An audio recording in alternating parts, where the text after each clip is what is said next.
Parodų rūmų Litexpo duris vasario 6-8 dienomis varstė tūkstančiai apie ateities profesiją mąstančių moksleivių. Čia jie ieškojo atsakymų apie juos dominančias specialybės, konsultavosi su studentais ir dėstytojais. Parodoje moksleiviai galėjo susipažinti su įvairių universitetų studentų įvykdytais projektais ir savo rankomis prisiliesti prie širdžiai artimos profesijos.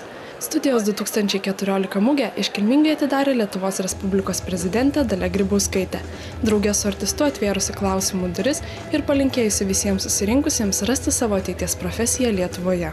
Tikiu, kad šioje akademinėje mugėje jaunimas įsitikins, kiek daug galimybių yra Lietuvoje, ką gali duoti mūsų Lietuvos universitetai, kolegijos ir profesinės mokyklos.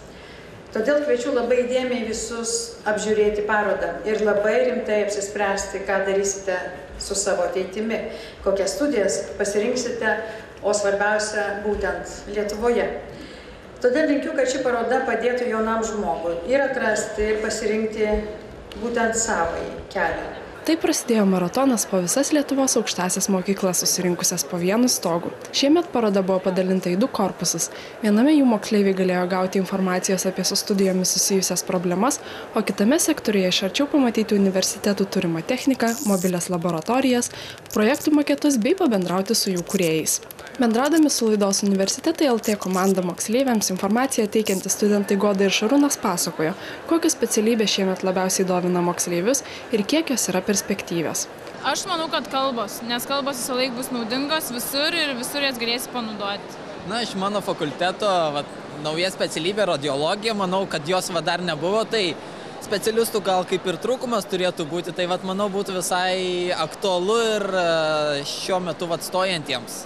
Kiekvienas universitetas buvo originalus ir save pristatė unikaliai. Parodoje kiekvienas galėjo sutikti vaikščiojančius universitetų talismanus, tarp svečių savo gerą nuotaiką užkrisdami kitus žaismingai lakstė mimai, universiteto atstovai važinėjo riedžiais, o besidominčias kosmetologija merginas traukė makiažo paviljonas, kuriame jos galėjo pasipuošti. Pasak Klaipėdos universiteto delegacijos atstovo Tomo Lenkausko, į parodą susirinko ne tik aiškiai ir tikslingai profesijos ieškantis moksleiviai, bet ir jaunesnieji pašaukimo ieškantis jaunuoliai.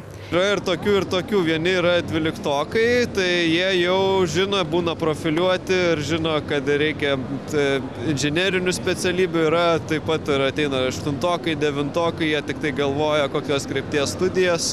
Tai tokie žmonės dažniausiai pasiema knygutes, varto, žiūri apie kokias specialybės yra mūsų universitete. Kiek įmanoma apie visas papasakojam. Tai susidomėjimas tikrai yra ir nemažas. Parodoje dalyvavę moksleiviai tikino, jog čia laiką praleido labai turiningai ir net jei nerado tiksliai jų poreikius atitinkančių specialybių, tai bent jau buvo nukreipti juos dominančią kryptimi ir supažindinti su analogiškomis sritimis. Taip pat moksleiviai išskiria ir pagrindinius faktorius, kurie figūruoja renkantis universitetą. Turėsim pasirinkti dalykus, kuriuos mokysimės 11-12 klasiai ir apsispręsti yra ganėtinai sunku. Mes žiūrime dabar visų universitetų programas ir gal kas patiks ir mes išsirinksim. Manau, tikrai gera nuotaika universitete, kad būtų linksma, geras kolektyvas. Svarbiausia noras mokytis. Organizatoriai tikisi, jog visi lankytojai bent šiek tiek priartėjo prie apsisprendimo ir pro duris įžengė, apsisprendė ir nusiteikė žengti svarbų žingsnį savo gyvenime tvirtai ir tikslingai.